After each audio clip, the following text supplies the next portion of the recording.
Welcome back to my YouTube channel study with Garima. आज का हमारा टॉपिक है active and the passive voice. So what is active voice and the passive voice? The sentence which say in a direct the subject is the doer, it acts in, that is active voice.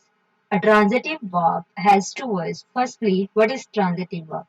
The verb, for example, that contains object, जो sentence के अंदर object होगा, that is called transitive verb. वो verb जो अपने साथ object लेगी, जो वर्ब अपने साथ ऑब्जेक्ट लेगी, so that's called transitive verb. Transitive verb has two voices, an active voice and the passive verb. किसी सेंटेंस को सब्जेक्ट के द्वारा कहना, यानी कि ही सिंग्स अ सॉन्ग, यहाँ पे ही सिंग्स अ सॉन्ग यानी कि ही डायरेक्ट वह गाना गाता है, सब्जेक्ट खुद कह रहा है, मतलब सब्जेक्ट के लिए काम he sings a song.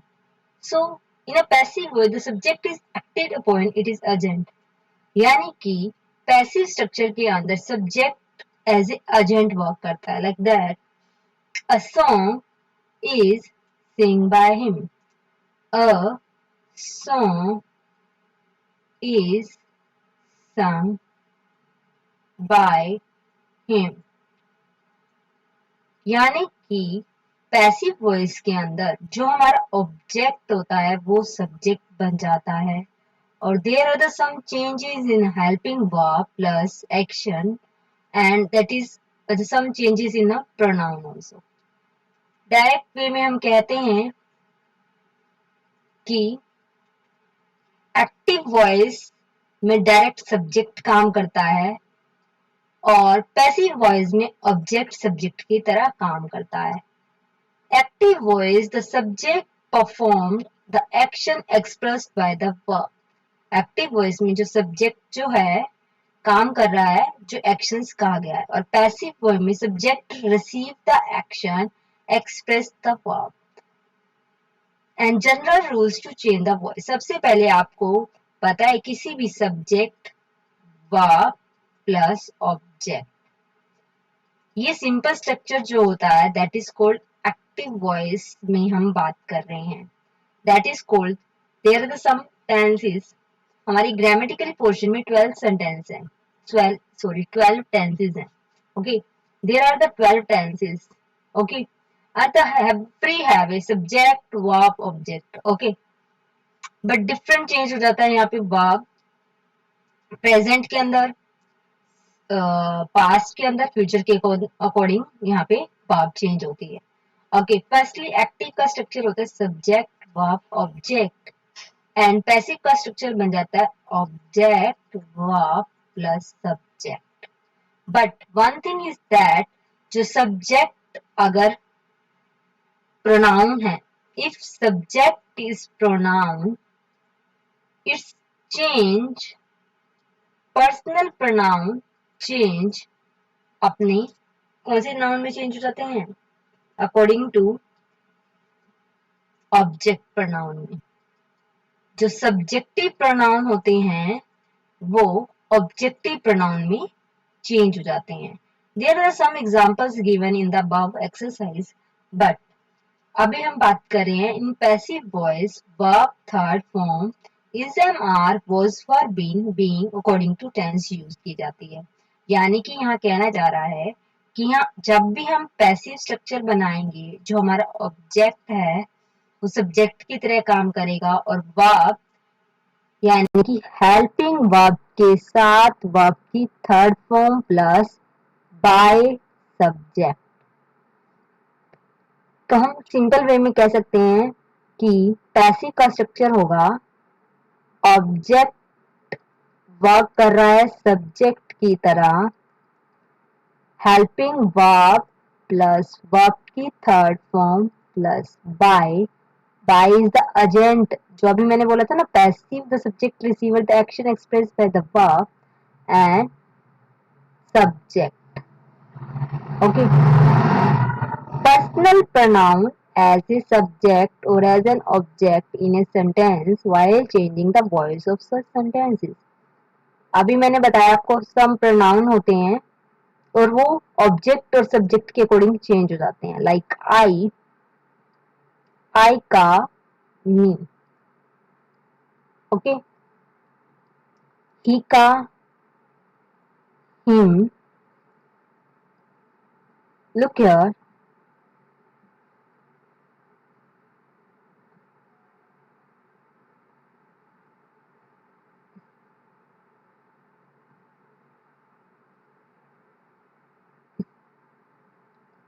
Active voice के अंदर अगर आपको लिखा हुआ है I am drinking,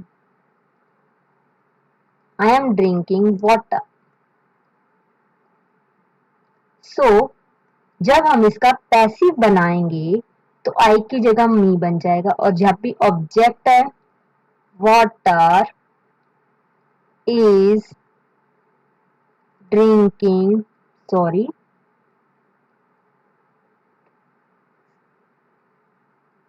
water is drunk by me, okay, drinking, and he का me, you का you, we का us, she का her, they का them, it का it।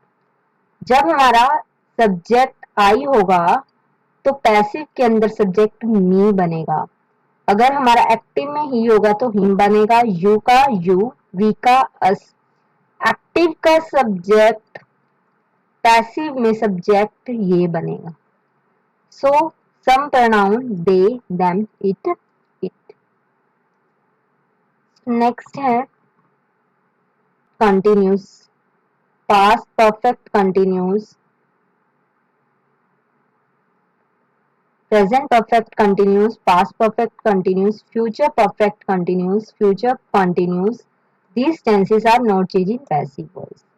अगर हम एक्टिव वॉइस में बात करें, present perfect continuous, past perfect continuous, future perfect continuous और फ्यूचर कंटिन्यूस को पैसिव वॉइस में चेंज नहीं कर सकते। There are the generally rule that they are the like present perfect continuous में has, have, been, has, have, been, ing. Okay, there are the some sentences जिसके अंदर already हम third form use कर रहे हैं, ing यूज कर रहे हैं, but we cannot be again uses third form. हम दोबारा वर्ब की थर्ड फॉर्म यूज नहीं कर सकते। पैसिव वॉइस के अंदर वर्ब की थर्ड फॉर्म यूज होती है because there are already third form here, we can not be use again verb की third form, so that's why we cannot change these tenses into the passive voice। okay, the next one है, अगर हम simply इसको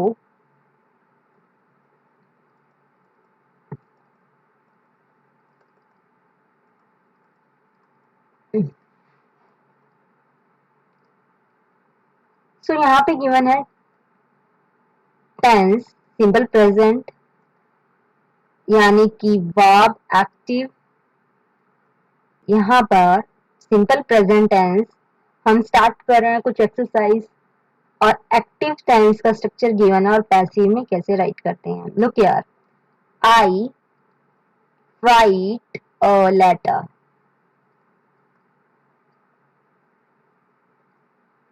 आई means subject,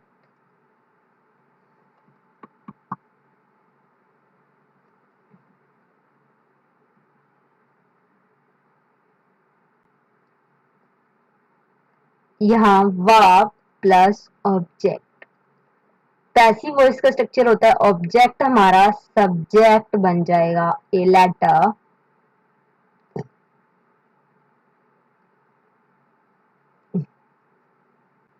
जैसे कि a I write a letter, a letter, a letter. अब एक letter हो चुका है। हेल्पिंग वर्ब, वर्ब की third form plus by. I is a pronoun which is changed to me. I write a letter. A letter is written by me. Active voice को हमें passive voice में change करना है because यहाँ पे एक letter की बात हो रही है. Helping verb is. टेंस जो है हमारा सिंपल प्रेजेंट टेंस है. आपको कोई भी टेंस सेंटेंस गिवन है, एक लाइन गिवन है, उसको चेक करना है सबसे पहले कि वो टेंस कौन सा है. जब भी एक्टिव वॉइस या पैसिव वॉइस में चेंज करने से पहले आपको चेक करना है the tense given is a present tense, past tense या फ्यूचर टेंस. तो फर्स्टली यहाँ पे गिवन है एक्टिव वॉइस में, तो प्रेजेंट टेंस गिवन है a letter. I write a letter. A letter is written by me.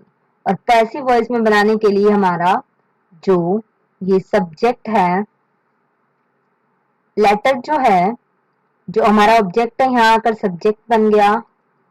Helping verb, क्योंकि यहाँ पे लेटर एक है तो is helping verb plus verb की third form plus by, and that जो हमारा यहाँ पे सब्जेक्ट था वो हमारा ऑब्जेक्ट बन गया. वो यहाँ पर आई का मी बन गया. नेक्स्ट टेंस है हमारा सिंपल पास्ट. सिंपल पास्ट में सबसे पहले हमारे को पता है वर्ब की सेकेंड फॉर्म यूज होती है. सब्जेक्ट वर्ब की second form plus object. This is the simple past tense. How to change in the passive.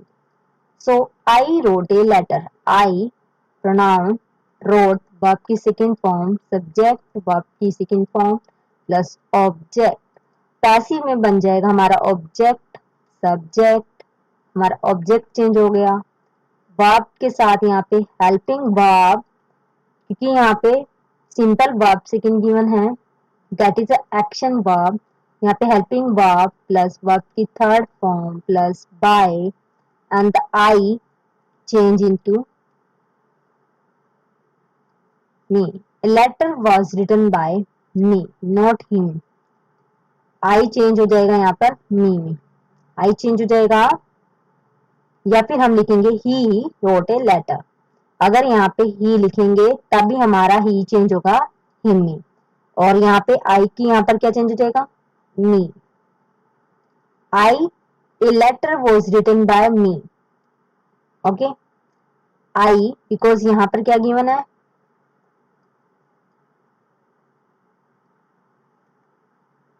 I given था यहाँ पर. आई का क्या बनेगा यहाँ पर ऑब्जेक्ट केस में मी बनेगा. सो नेक्स्ट है सिंपल फ्यूचर.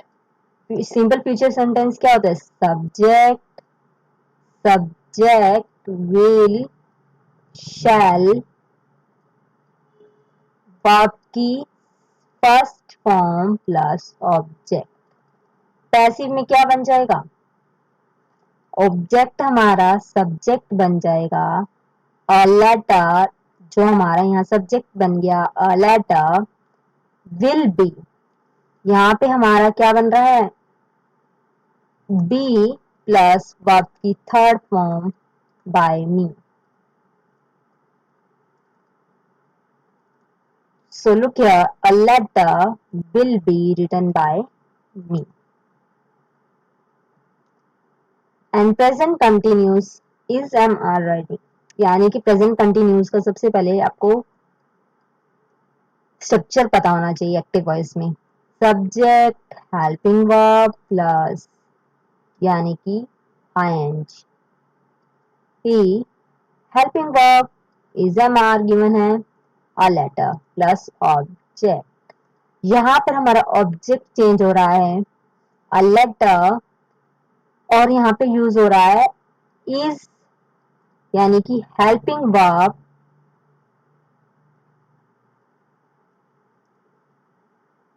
पैसिव वॉइस में कुछ रूल्स चेंज हो रहे हैं. कॉन्टिन्यूस टेंस में बीइंग वर्ड यूज हो रहा है.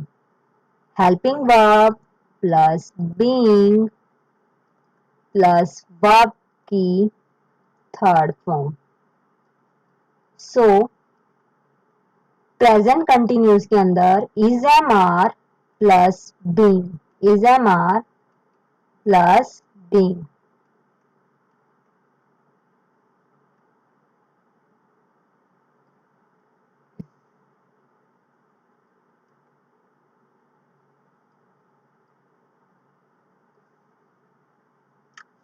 सो पास्ट कंटिन्यूस का स्ट्रक्चर होता है subject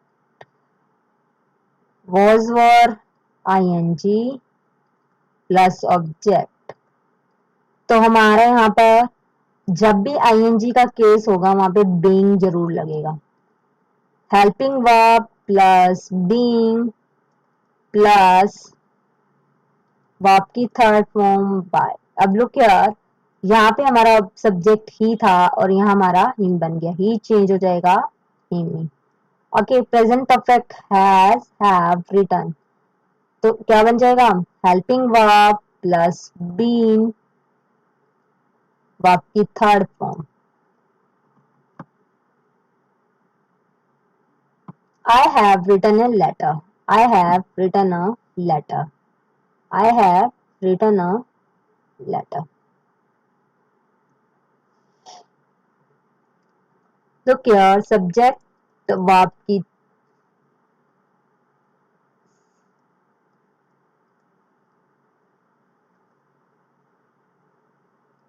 subject has have plus verb की थर्ड फॉर्म प्लस ऑब्जेक्ट। तो आपको एक बात तो समझ में आ गई होगी, जो हमारा ऑब्जेक्ट है वहां सब्जेक्ट बन रहा है according to subject, according to subject, because यहाँ पे सब्जेक्ट आई है तो यहाँ पे हमने सेकेंड फॉर्म मतलब वर्ब के आई के साथ हैव लगता है। सो ए लेटर है तो यहाँ पे हमने हैज यूज किया, a has been written by me. यानी कि प्रेजेंट परफेक्ट में ऑब्जेक्टिव केस क्या बनता है, subject has have plus been plus verb की third form subject has have plus been plus verb की थर्ड फॉर्म। पास्ट परफेक्ट में क्या होता है आपको सिंपल पता होना चाहिए, सब्जेक्ट हैड प्लस वर्ब की third form plus object. Object change हो रहा है सब्जेक्ट में, अ लेटर यानी कि सब्जेक्ट हैड बीन वर्ब की थर्ड फॉर्म प्लस बाय और ही है तो यहाँ पे चेंज हो रहा है। ओके, लास्ट सेंटेंस है फ्यूचर परफेक्ट। फ्यूचर परफेक्ट के अंदर हम देख रहे हैं I shall have bought a pen, I shall have bought a pen. यानी कि हमें फ्यूचर परफेक्ट में आपको पता होना चाहिए sentence will shall have verb की थर्ड फॉर्म, ये हमारा simple future perfect. Sorry I am saying future perfect tense क्या होता है, फ्यूचर परफेक्ट टेंस होता है subject will shall have plus verb की third form, subject will shall have plus verb की third form, that is the future. अगर इसको passive में चेंज किया जाए तो पैसिव में चेंज करेंगे, सब्जेक्ट हमारा जो ऑब्जेक्ट है हमारा सब्जेक्ट बन रहा है subject plus will shall plus have plus verb की third form will shall have been plus verb की third form plus by object. यानी कि हमारा जो इस सेंटेंस में सब्जेक्ट होगा।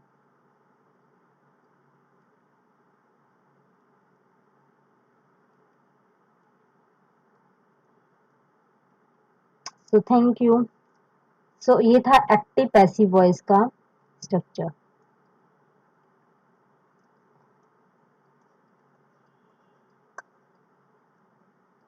तो ये हमारी क्लास ओवर होती है एक्टिव पैसिव वॉइस।